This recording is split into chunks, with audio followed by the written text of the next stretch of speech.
introduction of Advaita Vedanta and how it is different from Buddhist technique of Anapanasati.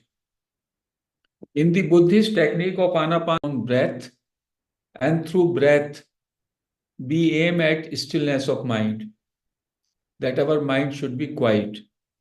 So, in this particular method, progressive method of meditation, the mind is retained and mind is purified. As against this, the techniques as suggested by Raman Maharshi and Nisargadatta Maharaj, they are called the direct path, where we directly, through our keen observation, through our keen inquiry, keen attention, we directly reach the source. We directly reach the source, which is total stillness of mind, to whom the Maharshi says elimination of mind, manonash, or total cessation of mental state. Maharshi says if mind is retained, then for some time the mind will subside, and then when you come out of meditation, like in Anapanasati or pranayama, the mind will rise again. So it will be just kind of a allopathic medicine to subdue the pain, like the painkiller you have taken, and the doctor says for two hours, this pill, this tablet will work on you, and you will not feel the pain. So for 2 hours, you sit in the meditation on breath awareness, you get a deeper peace as if mind is not there. But when you come out of the meditation, after half an hour or 1 hour, again the mind arises. So it is a kind of temporary peace or temporary quietness which is attained through the Anapanasati meditation. This is discussed by Raman Maharshi himself. Whatever I am speaking, it is all what has been spoken by the sages, who have been the realized sages. Raman Maharshi is one of that level sage from about whom discussion was made by a British journalist, Paul Brunton, in his book, A Search into Secret India. Paul Brunton was a seeker, and he had heard that India is full of realized sages. He came here, he wandered, he went to Kashi, to Mathura, Vrindavan, so many places. And he talked to the masters, the sages, the rishis at that time. And many of them displayed the miracles, their siddhis. But he was not satisfied. He was not convinced that these masters were realized. And he was totally frustrated. He thought that I came on a wrong address. India is not a proper place where masters are there. He developed that kind of impression. And when he was deeply frustrated, then he went ultimately, because his time of journey back was fast approaching. His ship was due to leave after another 8 to 10 days. So he went to Kanchi Koti Pitham. Shankaracharya he met. And he told his anguish. I have been searching. I have met more than 50, 60 masters, sages. They claim they have attained, they are realized. But sir, I didn't have any feeling. Because the Western mind is more scientific. They are more deep. So then that Shankaracharya says, no, you meet one more master. You meet one more sage. Where should I go? He told. He told that you go to Chennai and Tiruvannamalai, where there is a rishi by the name of Raman Maharshi. And he immediately left by train to Chennai and then through a Tonga.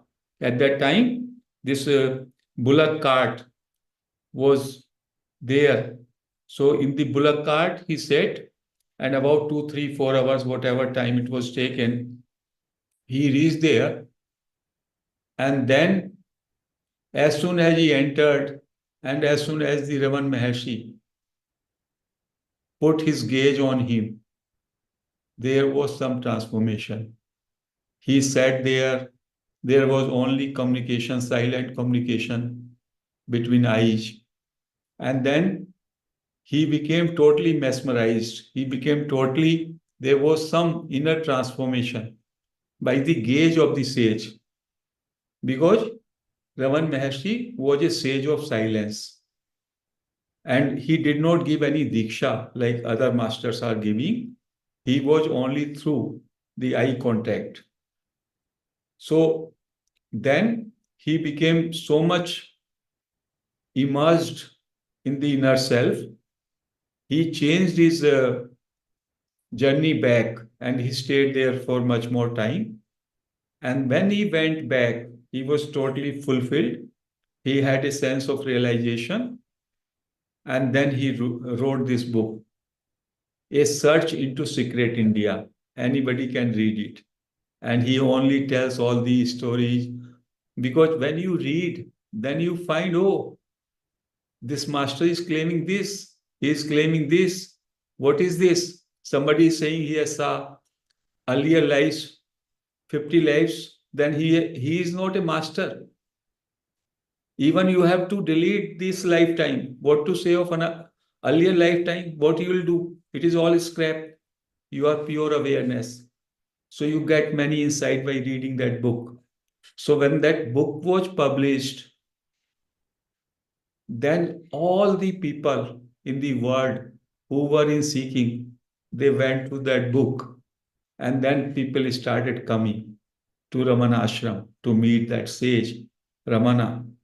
They came from Israel, Jews were there, Parsis were there, people from Argentina, Christians were there, even few Muslims were there. And some of them came only for with the intention to just come, see, visit for a few days.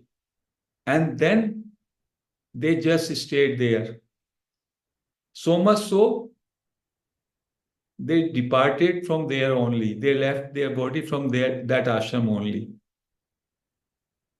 Cohen was one person. There was many more. And he is the only kind of sage who says that even some of the birds, even some of the animals could attain realization.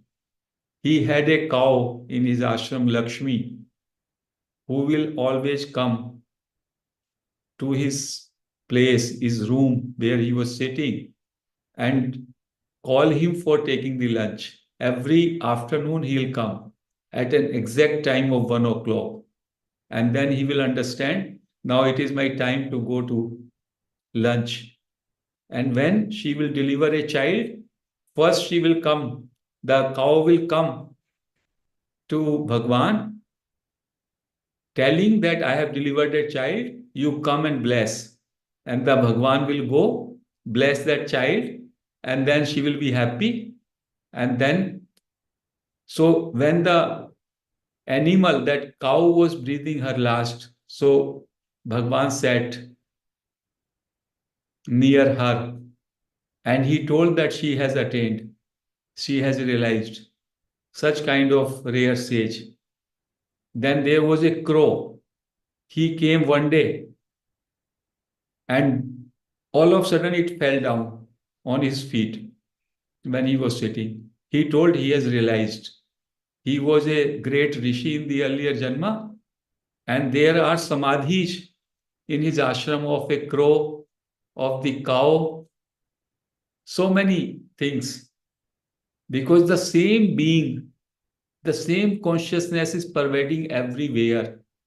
Of course, the nervous system of human beings is much higher, much evolved. So the potential of self-realization is extremely high in human form. That is why in our scriptures we say that human form is only for realization of your true nature, that is the self, that is the pure awareness. So this was the state of his awareness. So Maharshi Raman says that the proper path, the direct path to realize yourself, who you are, is self-inquiry. By making an inquiry, who am I? So this is called direct path. Maharshi, so far as Anapansati, Pranayam, other types of objective meditation, few people concentrate here, few people will concentrate on the some object. It definitely quietens your mind, but it is a very slow technique. It is only for initial seekers because their mind is very, very turbulent. And if your mind is turbulent, you cannot receive these higher teachings from sages like Maharshi Raman or Nisargat Maharaj. But after your mind has been quietened by the initial practices of Anapansati Dhyan or some pranayam, then you become advanced sadhak. You are the mature souls to receive these direct path teachings. So we should not be slave of any technique. Even Buddha says so. And in modern times, we are fortunate enough to have access to all kinds of techniques. At the time of Buddha, if somebody was in Buddha Sangh, only he knew that technique. He cannot know what technique is being followed by Mahavira. He will not know what other sages were doing because there were so many distances. There was no internet. There was no spread of knowledge. Now, knowledge is available. Access is there at the click of button. So we can make combination, we can make full use of that knowledge. So the Raman Maharshi says, you have to find out who you are, your true nature. As we discussed, why it is important? Because I want happiness. Every one of us want happiness, continuous happiness. And we want to overcome the fear of death, fear of loss, and constant pleasure or happiness. So who is under stress? Who am I who consider that he is afraid, he is having fear, he is having suffering, he is having miseries? This is the most important thing, because if the I which feels suffering is delusion, it is a illusory I. So it is better you find your true I, your true nature. Because Bhagwan says, as our scriptures, that your true nature is happiness. You are infinite bliss. But you consider yourself something else. So that is the illusion. So if we can remove this illusion, then we are full of happiness. We are full of peace. We are full of abundance. We are infinite. We are immortal. So instead of just going around collecting things to satisfy our wants, to fulfill our desire, seeking certain relationships, fulfilling your want, or accumulating possessions to give you some momentary satisfaction. You will have to work to know what is your true identity. So, entire issue in the spiritual journey is what is your true identity. Whether you are a person having name, form, body, mind, intellect, and doership. This is called person or personality. Or you are existence.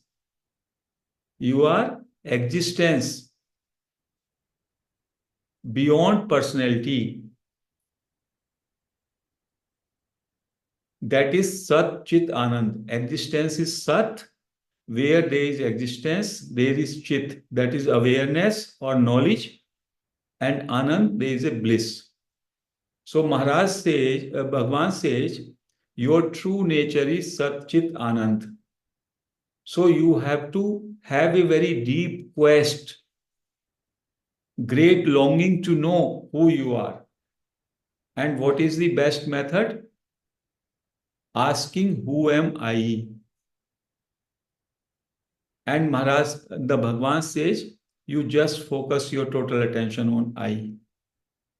Because this I, one I is the egoic I. And beneath it, in the form of source, there is a eternal I. Both are I and they are mixed. But when you examine the I, this superficial, elusive I will disappear. And the permanent I, which is the source, whose different name is I am, which is existence, consciousness, and bliss, that will shine forth. That will shine forth.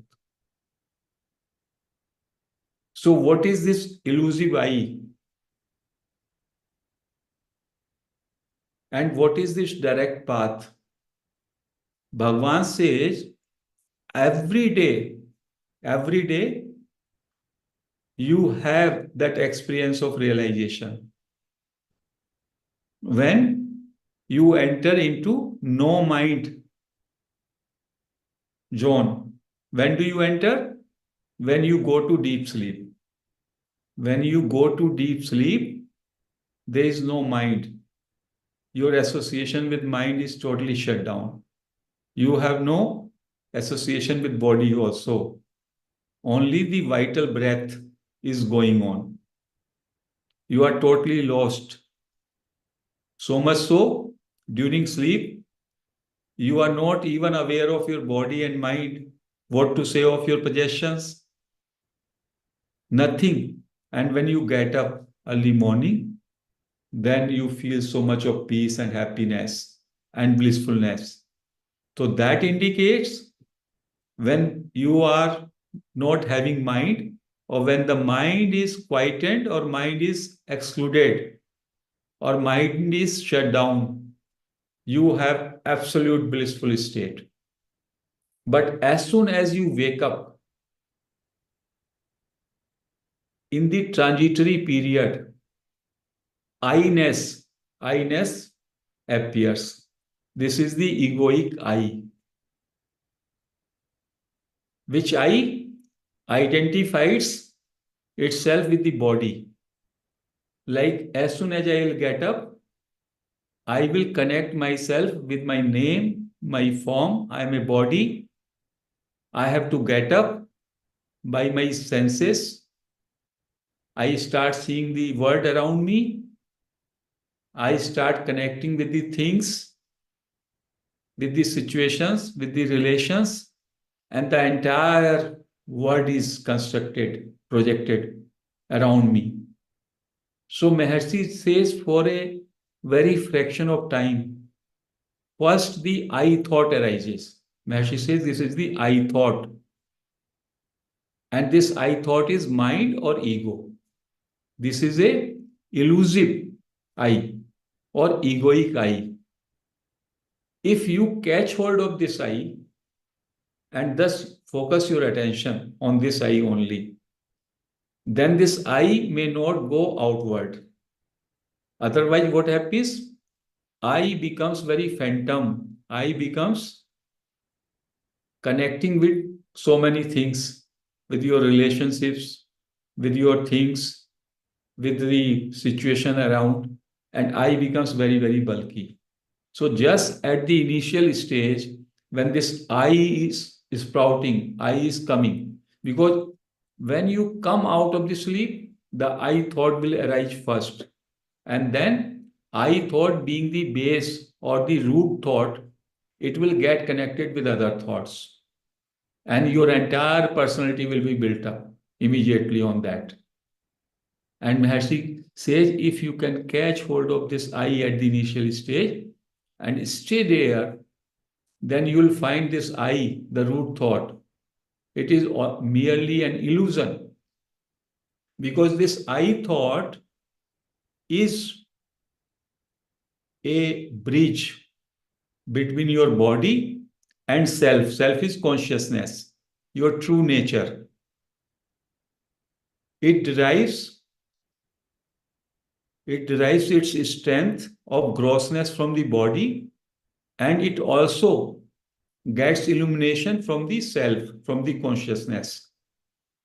That is why in our scriptures it is called Chitta Jad Granthi. It is a knot. In the scriptures, Vedas, Upanishads, you go to any Mahatma or Sadhu, Sanatan Dharma, or Chit Jad Granthi. Chit Jad. Chit is your consciousness, your true nature, and Jad is your body.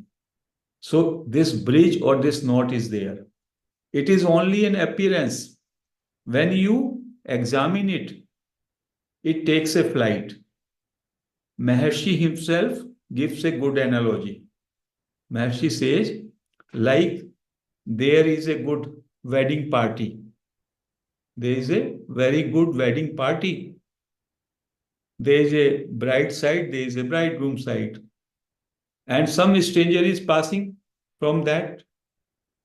He finds, or it's a very good wedding party, and he gets allured, and he is well dressed up, and he enters the wedding hall, and he starts enjoying. He starts enjoying the dishes. Now, the bride side thinks he is from bridegroom side, and bridegroom side thinks that he is from bride side, and he is enjoying. He is thriving. But after some time, when his movements are closely watched by a group of people who represent both sides, sometimes it happens that there are relations of or the representative of bride side and also the bridegroom side. Then they say, who is he? Is he your relative? He says, no, sir, it is not from our side. Perhaps it is from your side. Oh, but he is not from our side. But that person, though eating, enjoying the dishes, is also having his eye of fear that somebody may catch me. He gets the hint. I may be caught. So he disappears.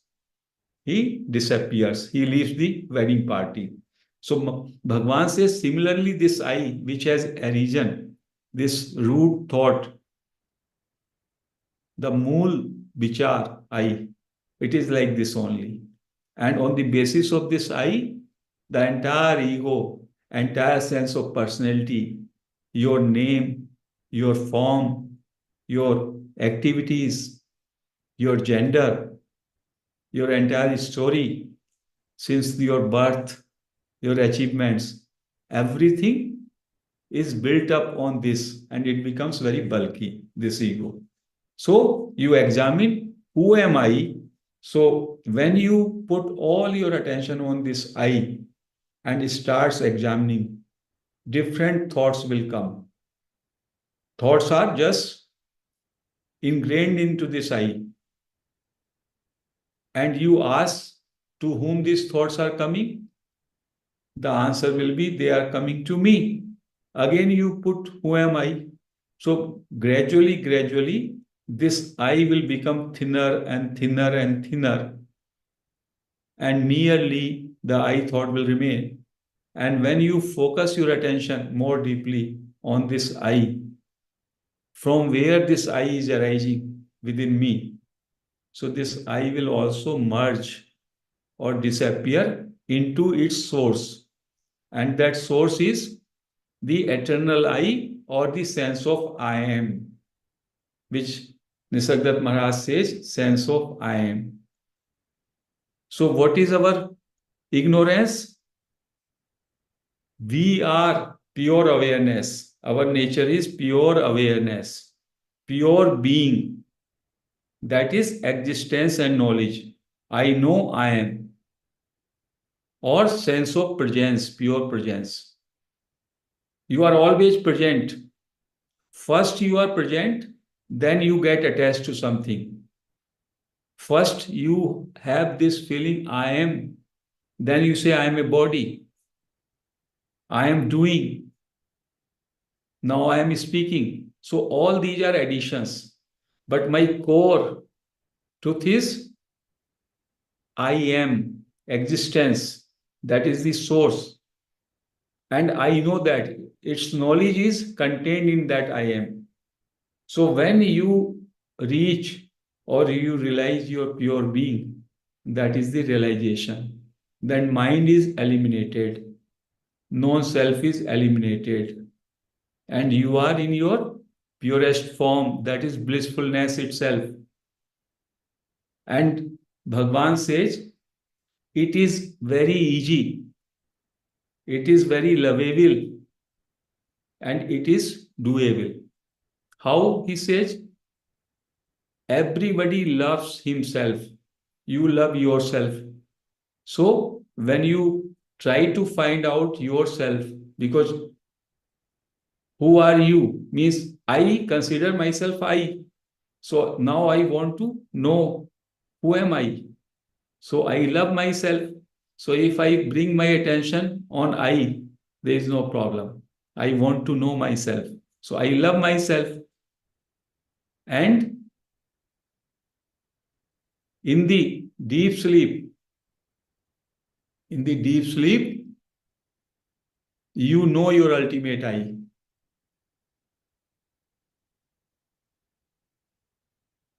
When you go on deep sleep, this eternal I is there. I amness is there. But only when you wake up, then you realize it. So, what is the difference in the sleep and the waking state? In the sleep, unconsciously, you know that you are. You know your pure awareness, because that pure awareness was there, but you were not conscious of it.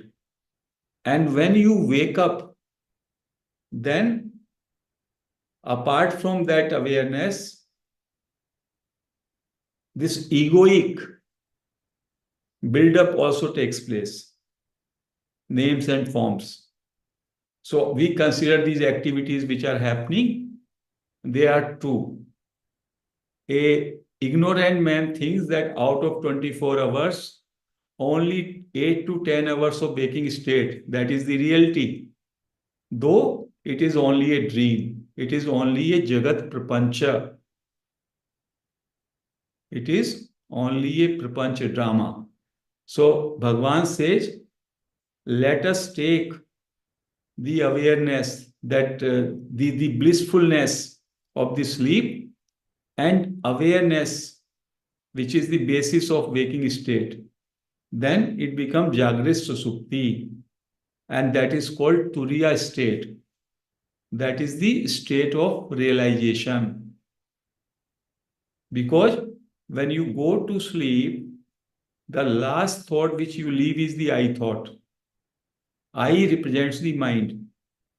And when you wake up, the first thought which sprouts is the I thought, that is the mind. So if in the waking state this mind is eliminated, then you are in your true state. That is your nature. Sat Chit Anand. So Bhagavan says it is so direct. It is so simple. Why you are going around and round and round like a now, a small ship, a boat. There are drunken people. There were drunken people and they wanted to cross the river. They had to go around 30, 40, 50 kilometers on the other side. And they sat on the boat and they forgot to remove the tie, the rope. And they started, because they were drunken, they were just started moving it. And they were thinking under the impression that the boat is going, moving, because the water below boat was moving. And they did it throughout the night. And in the morning, they found they were feeling sleepy. Oh, we have come here on the bank. And they got down there. Then somebody told, oh, this is the same place where we started. This is the same place where we started. So this is the kind of methods we are employing. We are just thinking that we have to do so much of practices. We have to do so much of sadhana. We have to undergo this sadhana in so many births. Then you will realize your true nature. Bhagavan says true nature is always there. You are that, Nisargadatta Maharaj says. Only just remove your ignorance. Just understand the fire of knowledge. Under the fire, under the sun of knowledge, your entire ignorance will get burnt. And you'll know that you are that. You are Brahman. Pragyanam Brahman. Consciousness is Brahman. So this is the direct path. But to understand this, you need silent mind. And any practice done so far, like Anapansati or some other meditation technique or pranayama, when you have done that, then only you can focus intense attention on your eye, which is arising within.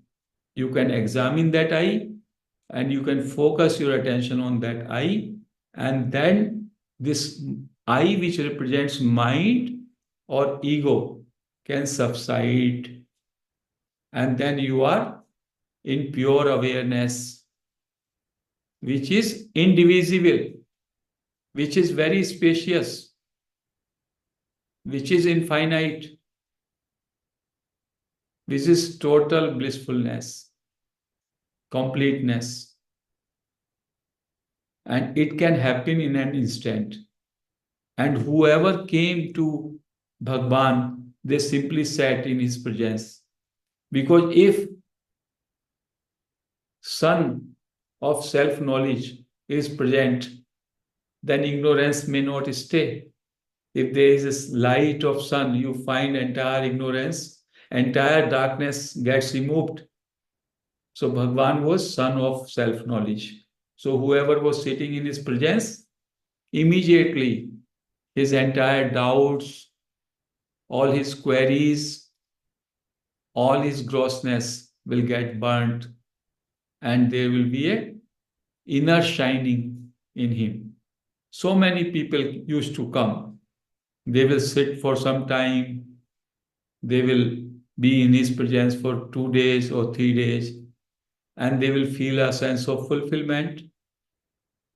And that is realization. Realization is nothing new, that you have to become something in future. In realization can never happen in future. It is here and now in this moment that you have to understand. You do not become anything.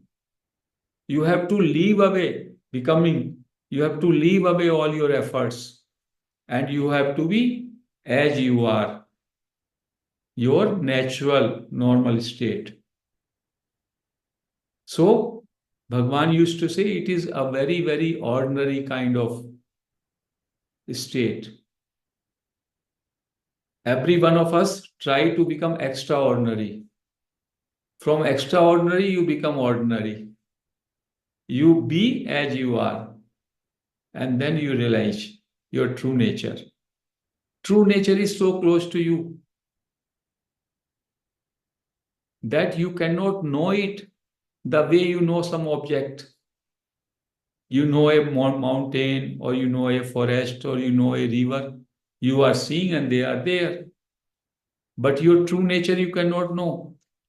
True nature or reality, knowing reality means abiding in reality, being the reality, being the existence.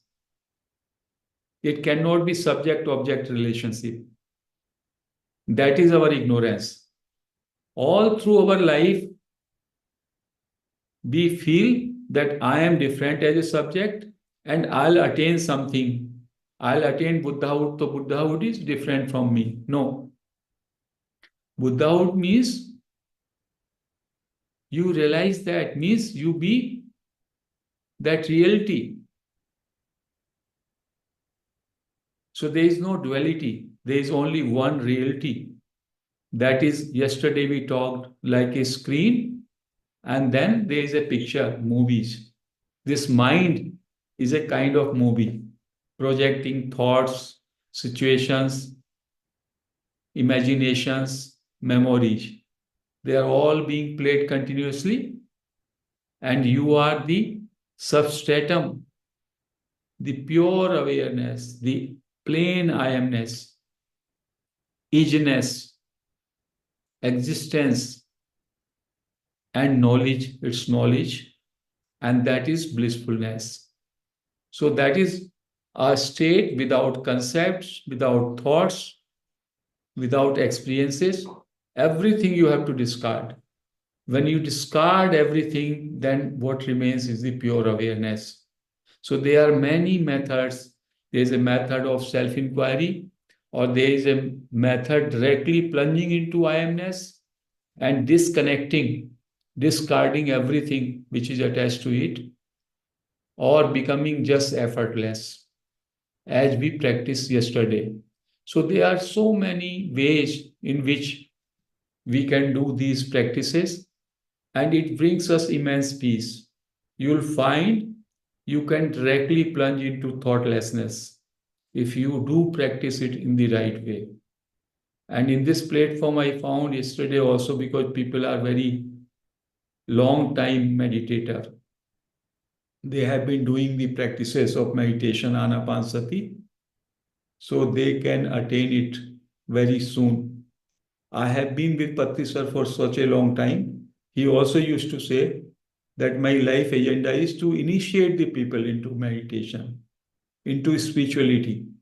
And then when he comes into this school of spirituality and he becomes ripe enough, then he can find his way forward.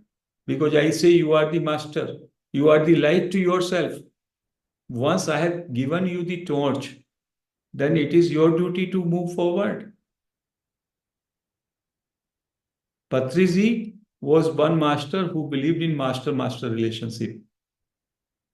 He taught you the meditation and say you are the master now. So master doesn't need any guide. He says breath is the key.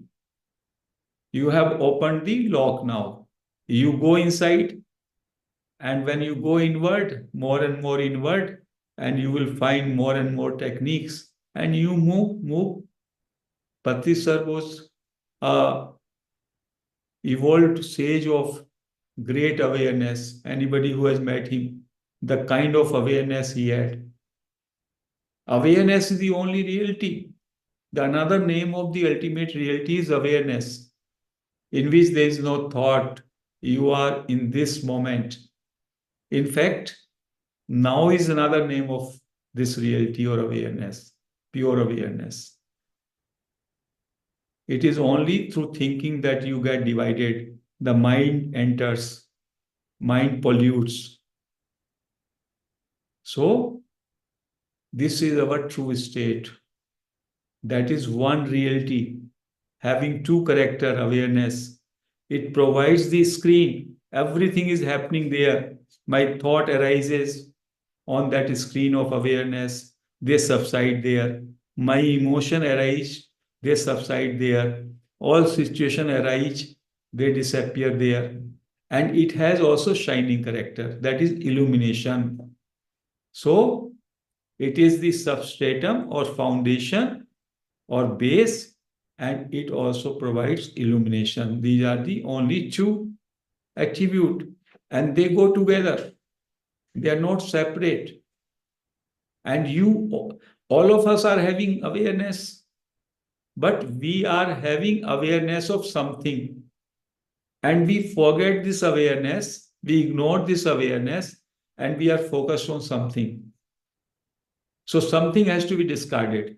Then you land into the pure awareness through neti, neti, neti. And when you understand the pure awareness, this is kind of a screen. Thereafter, you come back again to your original situation. Then, even when you are with contents, even with thoughts, with feelings, emotions, things, then also you are aware of the screen also, and you say that even these things, even these thoughts, they are the modulation of that screen only. They are also made of the consciousness. Like on the screen, the movie comes, movie doesn't have its own content. It is the modulation. It is the movement in that screen only through the light effect. So the process is first you clean your awareness so that you understand deeply the pure awareness. And having understood that, you again come back to the awareness with contents. So the pure awareness is like Shiva, like Ram, and the content thereon is his Leela. So my story is my Leela. So I go into the source, pure awareness, and then there are contents also, because even the Gyani also understands this. There are throughout the day, there are so many activities. You are moving, you are talking to somebody, you are eating, this and that. This is all drama. This is all a kind of movie on the screen of consciousness. So first we understand intellectually, and then we dive deep, because the teachings of non-duality is more scientific. Everybody is accepting. Earlier, the Western world was not accepting it. They were more into the Buddhism, because Buddhism talks only of mind. Buddhism doesn't talk of the soul. Buddhism says anatma. Everything is anitya. Buddhism does not postulate that there is a permanent kind of entity like soul. So Western world was more mesmerized, more impressed by the concept of mind and psychology. And Buddha was taken as a spiritual scientist. But now, with the onset of quantum physics, the Western world is also recognizing this awareness, consciousness, which the Nisarg Maharaj, whose study was only third standard, or the Raman Maharshi, only fourth standard, out of their realization. Because whatever we talk at the intellectual level, that is insufficient. The mind and the intellect are very, very tiny compared to the pure awareness, which is infinite. How can you comprehend something which is so subtle and which is so vast? Like if there is a small thing you have to pick up, The instrument should be much subtler so that it can catch. If it is very gross, it will not be able to catch. So even your mind, your intellect, they are very gross compared to this pure awareness. This pure awareness, which has a shining character, which is within your heart, it shines I am is Purna. That is subtler than even the space. That is subtler than even the air. And that is so vast. And that you are. And by gradual practicing, you will find that everything is made of that. Its name is Paramatma.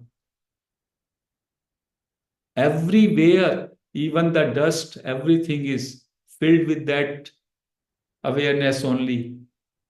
Nothing is left from that awareness.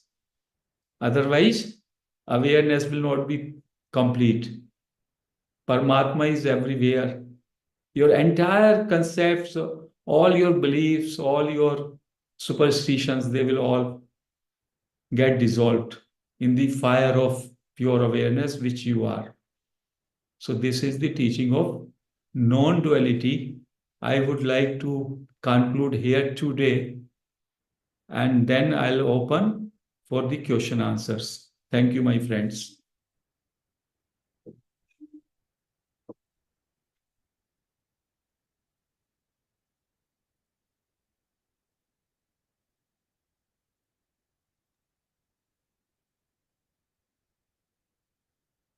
Any question, any kind Thank of you, question? sir.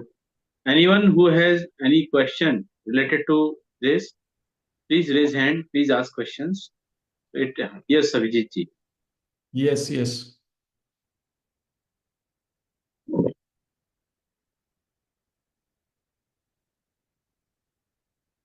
Mute है शायद आप.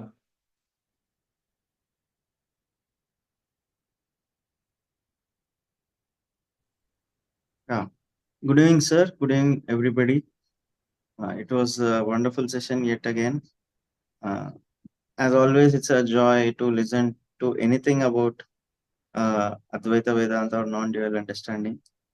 And no matter how much we speak, it feels incomplete. So even if sir speaks for another 4 hours also, I think people are willing to listen because it's mostly like meditation only, and it's knowing about self.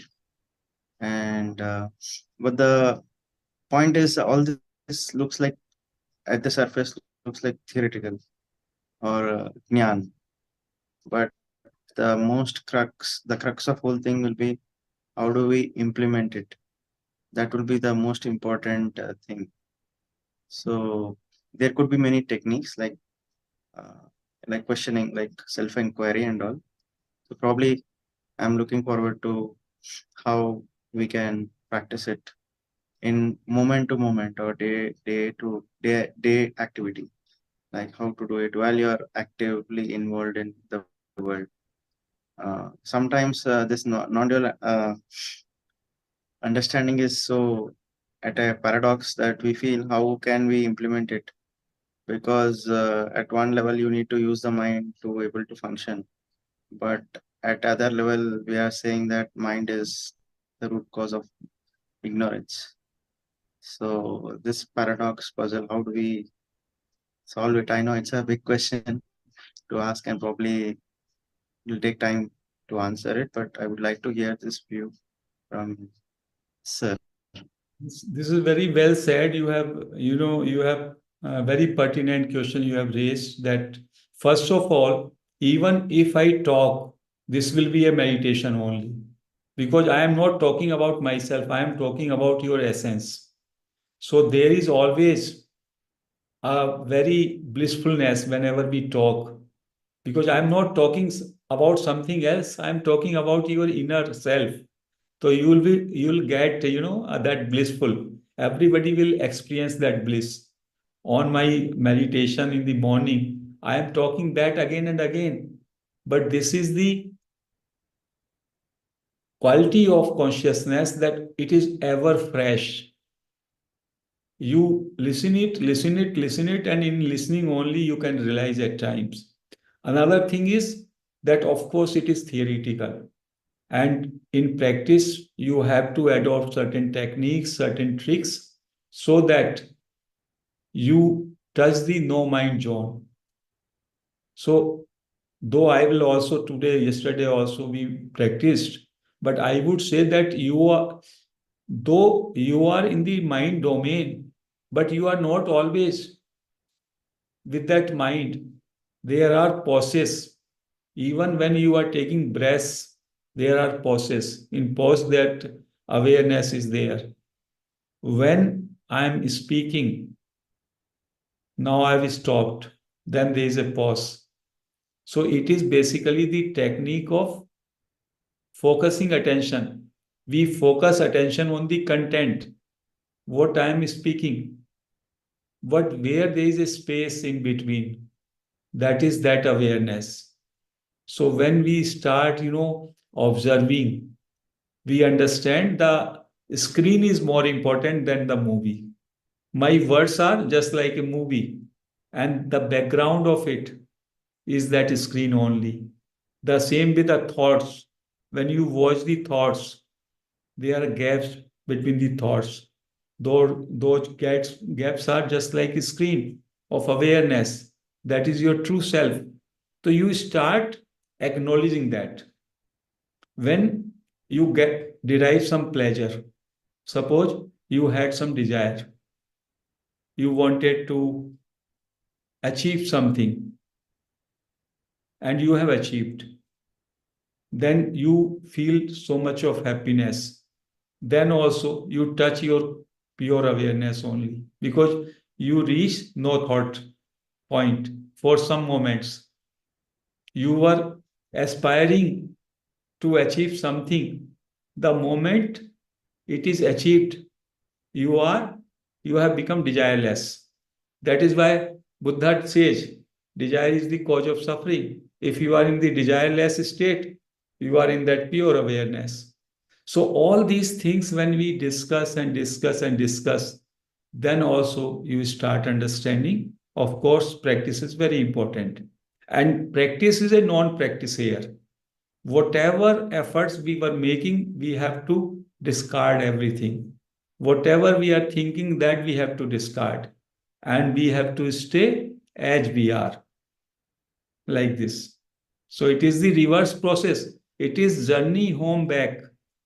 You have not to reach somewhere. You are already reached. You have to realize this. But you have very well, said. That's very nice. Yes, any other friend?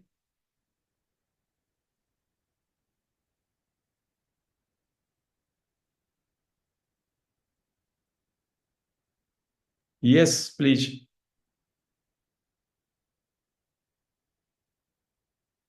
Hello, sir. Yes. Thank you so much, sir, for the session. It was really wonderful. And one thing that came into my mind, I practiced the technique yesterday. So, we can observe our thoughts, right? So, when we are thinking anything, there is an awareness that is witnessing it, right? So, Yes. when we ask the question, who am I? So, who is actually asking the question? It is just a thought, right? It is a thought, I thought, ego. Yeah. Ego is Yes. asking the question, and ego is asking to himself. So that ego asking the questioner, and the questioner is attempting to know itself. So both will disappear. Yes, And the that pure happens. Yes. awareness Yes. remains. Yes, sir. So usually that only happens because again, it is a thought, right? You say, Yeah. who am I? Who is asking it?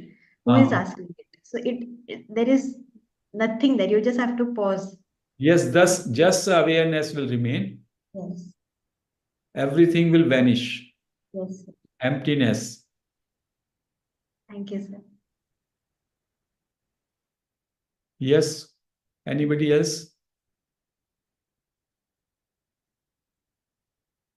Abhijit ji, yes. Sir, what do you think are the greatest challenges when you start practicing this?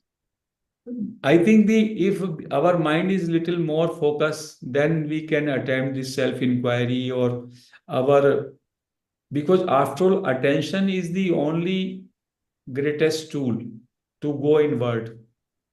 So if our attention is fragmented, then that attention is not that much focused.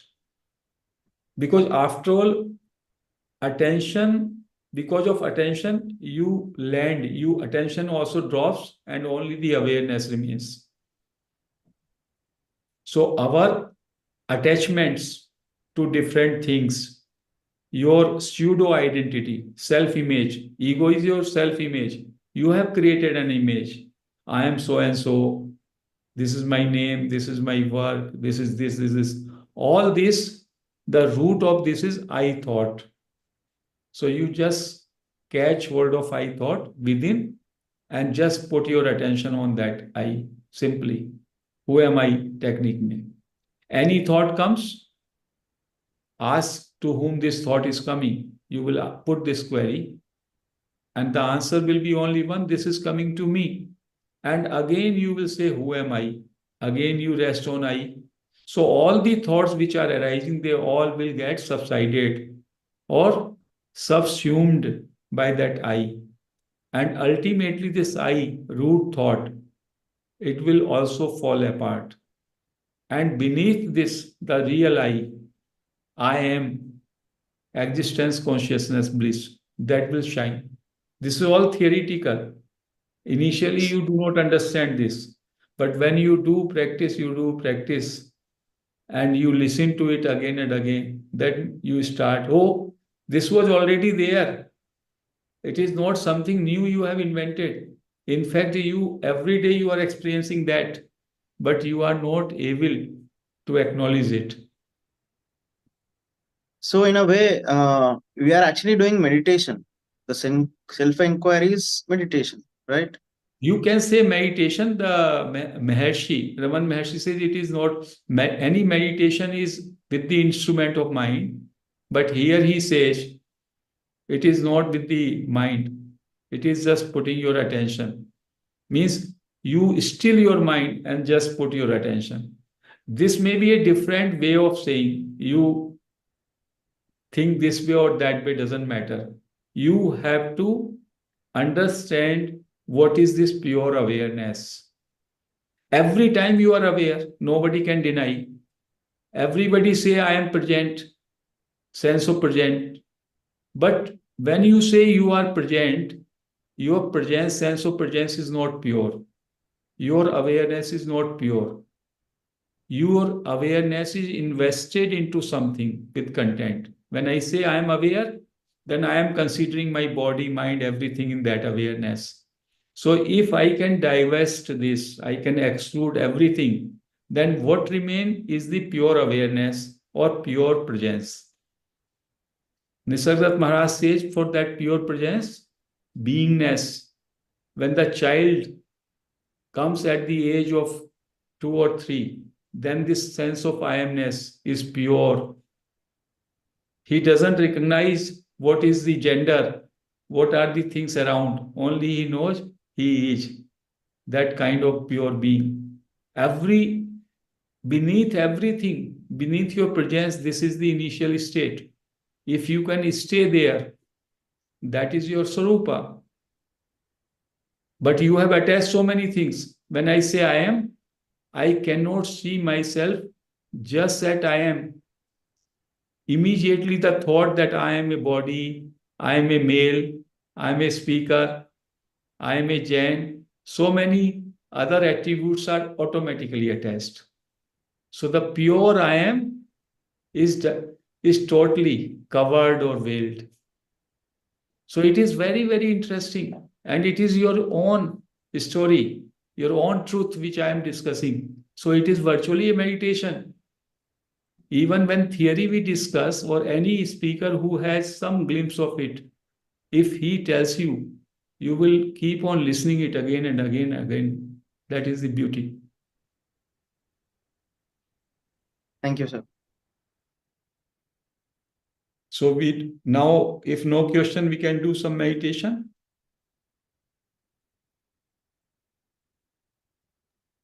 Yes, sir. We can do for 5 minutes, maybe 6 minutes. After Okay. that, we will. Okay. So, Close dear the session. friends, let us close our eyes.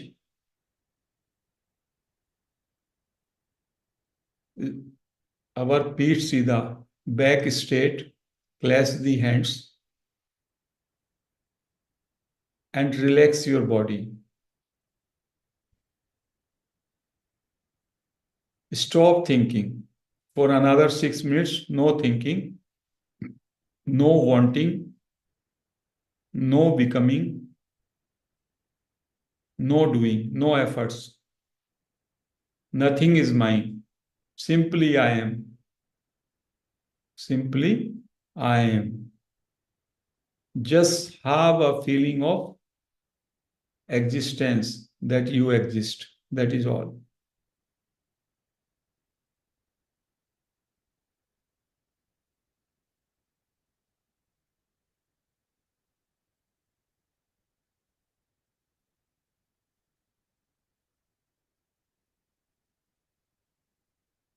Discard everything which is coming. Like if some thought is coming, you discard it. It is not you. Simply you are.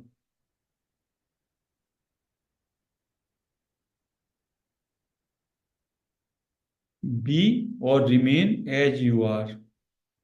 Just knowledge. You know that you are simply. Don't attach anything. I am this, I am that. Just I am. Stay in this.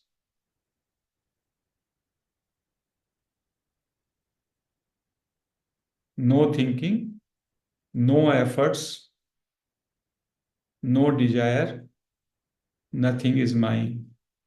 Total relaxation in this moment. This moment is complete.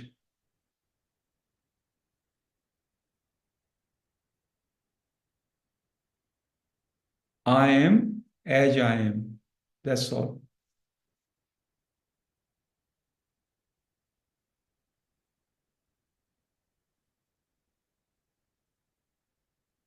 Leave all efforts.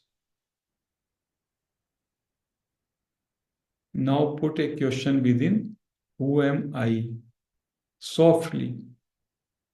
And try to see I, feel I sensation within.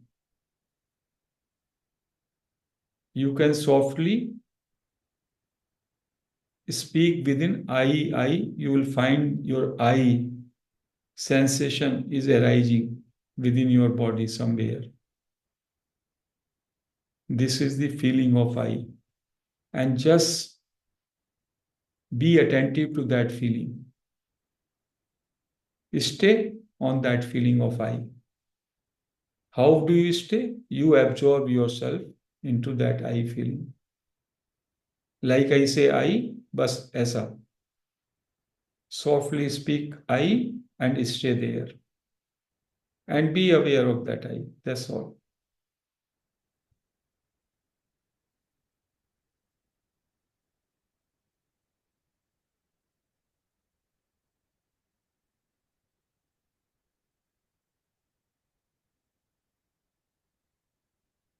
For 2 minutes, just stay on I.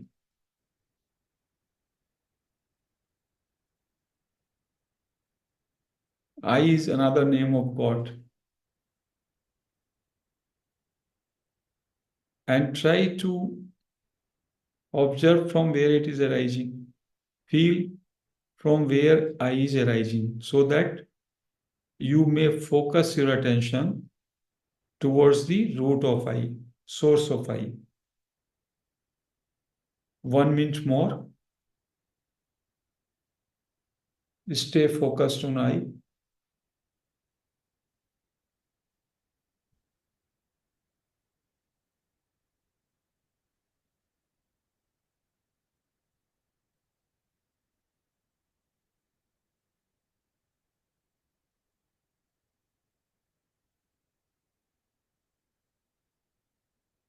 Now come back to I am. Relax. I am means no effort, just relaxing. I am. and pause. Total happiness. The way I am, I am. No thinking, no contemplation, no wanting, no doing. Just be as you are for 1 more minute. Sahajavastha.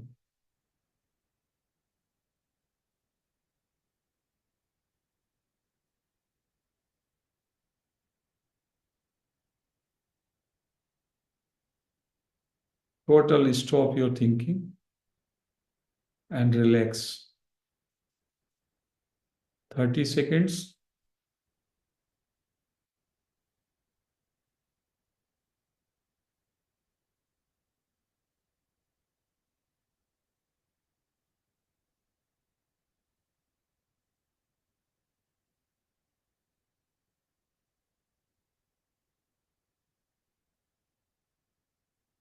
Ten seconds. Be into I am. That is your being. Feeling of presence, that I am presence. That's all. 5 seconds. You can put your hands on your eyes.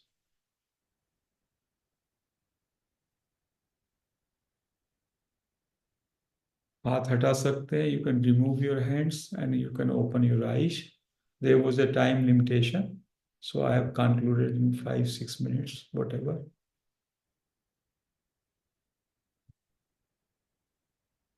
Even in this small time, you can go beyond thoughts if you do it properly. And thoughtless state is the state of pure awareness. That you can have the glimpse of it. So I hope that it is being understood, this non-dual teachings. Then I take tomorrow class. Otherwise, I can conclude session today self.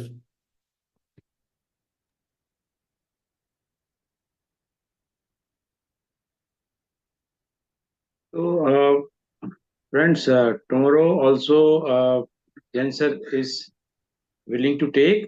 So I will send a poll if you are finding these teachings understandable, and if people are willing to continue these classes.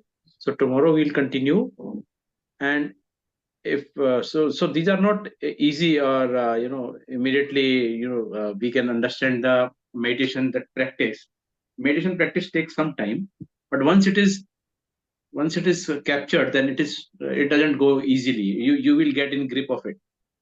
So Jain sir takes an example. If suppose somebody has come into the grip of a tiger's teeth, nothing can escape it. So it is like that, but it takes time. So we can if people are willing, then we as per the poll, we will request Jain sir for tomorrow session, and subsequently also every week or every month once, or weekly once, we can have the session as possible.